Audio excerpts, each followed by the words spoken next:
మీ life partner మీకోసం దేవుడు పంపిన వరమా లేక శిక్ష మీరేమనుకుంటున్నారు? అసలు భార్యాభర్తల కలయిక వెనుక ఉన్న కర్మ సిద్ధాంతం ఏం చెబుతుంది? భగవద్గీతలో కృష్ణుడు అంటాడు, ఈ ప్రపంచంలో ఏ కలయిక యాదృచ్ఛికం కాదు. మీరు భార్యాభర్తలుగా ఉన్నారంటే మీ మధ్య కొన్ని రుణానుబంధాలు ఉన్నాయి. గత జన్మలో మీరు వదిలేసిన లెక్కలను పూర్తి చేయడానికే ఈ జన్మలో కలిశారు. మీ భాగస్వామి వల్ల మీకు సుఖం వచ్చినా, నష్టం కలిగినా, కష్టం కలిగినా అది మీ పాత కర్మల ప్రతిఫలం.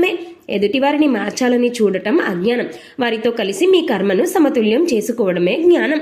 బంధం అంటే రెండు ఆత్మలు తమ కర్మను క్లియర్ చేసుకునే ఒక అవకాశం. ఓర్పు, ప్రేమతో ఆ బాధ్యతను పూర్తి చేయండి. ఇది మిమ్మల్ని మోక్షానికి దారి చూపిస్తుంది. మీతో నడిచే మీ భాగస్వామికి వెంటనే కృతజ్ఞతలు తెలపండి.